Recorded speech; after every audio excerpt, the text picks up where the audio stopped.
it should be criminalized? Pardon me? Do you believe that abortion should be criminalized? Should be what? Criminalized? Oh yeah.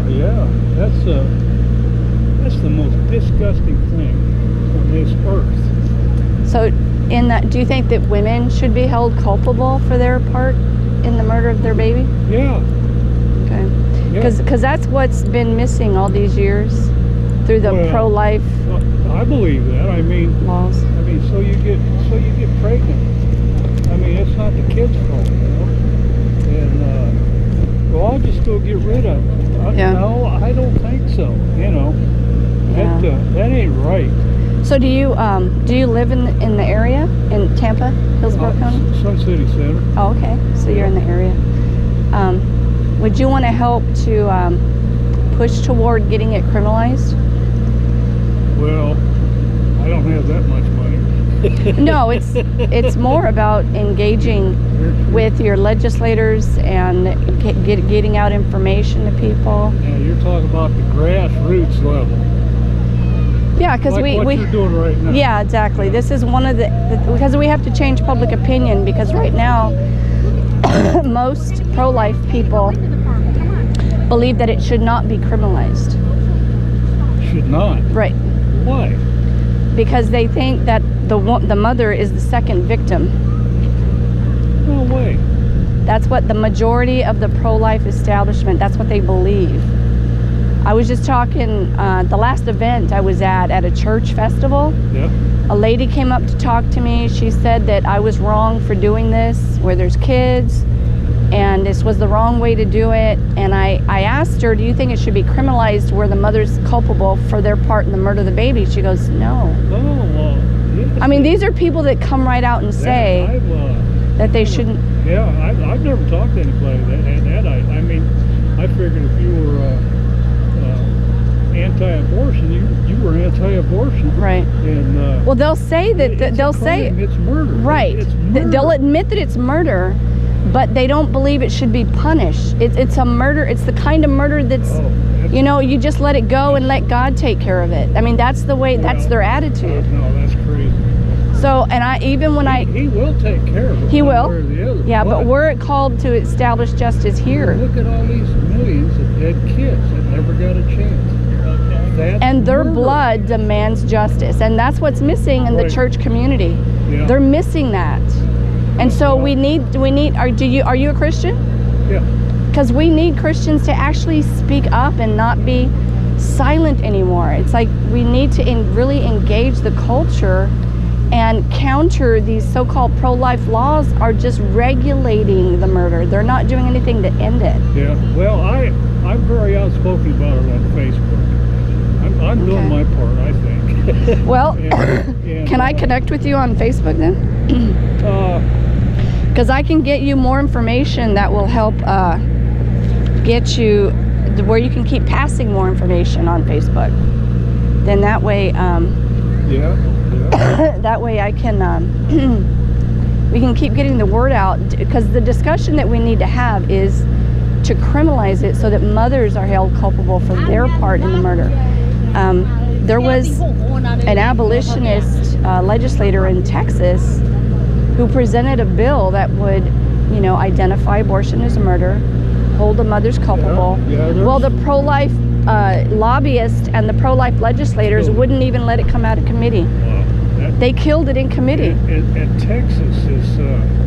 Texas and Oklahoma are, they're the top two that are pro-life. Yeah. And they're the ones who killed the bills. Both states have killed bills that would actually criminalize it. It's just the times we're living in. But the Christians can change that. That's the thing. Well, they can try. But if the man in the sky is about ready to torch this place, there ain't nothing you can do to change anything.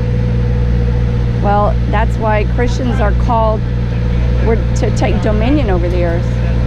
We're supposed to proclaim the gospel. And by that,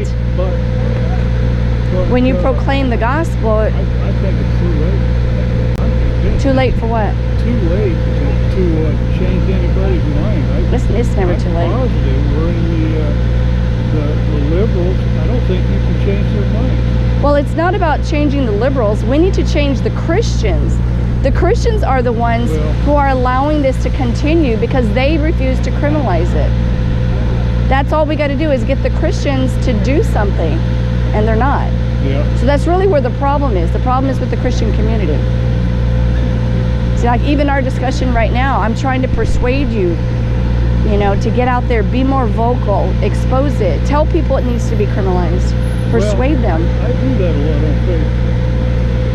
But then you need to take it to the next level. But people don't listen to you anymore. Yeah, they do. I've been going to the Tampa City Council meetings. Have you? And calling on them to interpose for the preborn and establish Tampa as a sanctuary city for the preborn. And I've already had one meeting with one councilman, and he professes to be a Christian, and he said that he believes it should be criminalized to a degree, but he believes we still need to persuade other people, because right now we have a mayor, Tampa's mayor is pro-choice. She's a homosexual raging liberal. You're not going to change her mind. You can't. You got no. Here's the thing, sir. What we need to do is get a Christian in there. Why aren't Christians running for office? The vote. You've got to watch what you're doing with the vote. Well, we need Christians to get out there and take office, to run for and take public office. Yeah, well, it certainly can't hurt. But that's what needs to happen. Is Christians need to become engaged. It's all about the vote. Jesus said, deny yourself, take up your cross, and follow him. What does that look like? You know, what is Christianity supposed to look like? Yeah. Christianity, if we really lived, if Christians were really doing what they're supposed to, and being salt and light in the earth, this would have already been criminalized. Yeah. They're not salt and light anymore. They're sugar. They're sugar. That's all they are. The Christians have turned into sugar. They don't have any more salt. So I'm trying to spur Christians on to say, you know what? You need to turn your sugar into salt. You know, let's do that. Let's turn the sugar into salt, because you know we've just spoiled the salt, and we're trying to win people over with sugar, and it doesn't work that way. That's not what Jesus did. I agree. Will you take a new step today and decide you're going to do something? I'm putting this photo on Facebook. That's good. Okay, that's good. Now, the next step, would you join me at Tampa council meetings? They do 2 meetings a month. Probably not. No. You could do that. No. Well, what's stopping you from doing that?